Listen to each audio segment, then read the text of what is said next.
श्रीराम. श्री ब्रह्मचैतन्य गोंदवलेकर महाराज. प्रवचन 9 मे. शुद्ध वातावरण व पवित्र आचरण. आपल्या घरातले वातावरण शुद्ध, शांत आणि पवित्र असावे. आपल्याकडे येणाऱ्या माणसाला परत जाऊच नये असे वाटावे. अगदी भगवंताच्या इच्छेने प्रपंच चालला आहे असे समजून त्या प्रपंचात विद्या, वैभव, घरदार इत्यादी सर्व काही यश संपादन करा. अगदी एखाद्या राजयोग्याप्रमाणे प्रपंचात ऐशारामात राहून लाद्या गिस्स्यावर लोका पण हे करीत असताना तुमचे अंतःकरण मात्र भगवंताच्या प्रेमाने ओथंबलेले राहू द्या. कोणाशी वाद घालीत बसू नका. जगाचे मत फार घातक आहे. त्याची चटक लागली की मनुष्य त्याच्या मागे लागतो. नंतर मान मिळवण्याची कृती थांबते आणि मानही नाहीसा होतो. जगातले अजिंक्य पुरुषसुद्धा कुठेतरी विषयात गुंतलेले असतात. तिथे त्यांचा घात होतो. जगाला ते भारी असतील पण त्या विषयापुढे त्यांचे काहीच चालत नाही.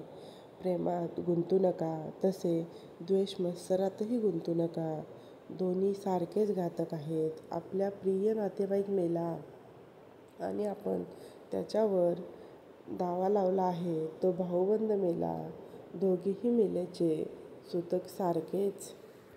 त्याचप्रमाणे मनुष्य प्रेमाने गुंतला काय आणि द्वेषाने गुंतला काय, नुकसान सारखेच होते.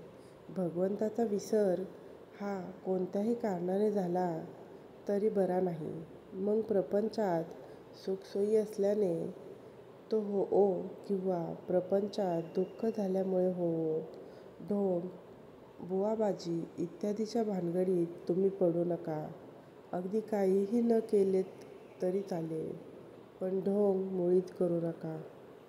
आणि सर्वांनी माझ्यावर कृपा करा. अगदी अनुभवाने मी सांगतो की बुवा होण्याच्या फंद्यात तुम्ही पडू नका. आपले कर्तव्य भगवंताच्या स्मरणात करून त्याचे अनुसंधान अखंड टिकू द्या. आमची अशी वृत्ती बनण्यासाठी संतांच्या संगतीची आपल्याला जरुरी आहे. आपण सर्वजण सत्संगतीमध्ये आहोत असे म्हणतो पण आमची वृत्ती का न सुधारावी? तर संतांना ज्यांची आवड आहे ते आम्ही धरले नाही म्हणून आमची वृत्ती सुधारत नाही. श्रीकृष्णाने उद्धवाला ज्ञान देऊन त्याला गोपीकडे पाठवले. भगवंताच्या नामामध्ये त्या रंगून गेल्या होत्या. गोपीचे नामावरचे प्रेम पाहून उद्धवाला आश्चर्य वाटले. नामामध्ये त्यांना भगवंत दिसत असे ते पाहून उद्धवाने देवाला सांगितले, देवा तू मला ज्ञान दिलेस खरे पण तुझ्या भक्तीचे प्रेम त्याहून श्रेष्ठ आहे ते तू मला दे. खरोखर त्या नामाचे माहात्म्य देवाच्या वर्णनापेक्षाही कठीण आहे. तुम्ही सर्वजण इथे आला आहात. इथून रामाजवळून काही मागून न्यायचेच असेल तर त्या नामाचे प्रेम तुम्ही सर्वांनी मागा. सर्वांनी नामस्मरण करा आणि आनंदात राहा. राम कृपा करील हा भरवसा बाळगा. बोधवाक्य. आपल्या जीवनात सहजता हवी. सहजतेमध्ये समाधान आहे.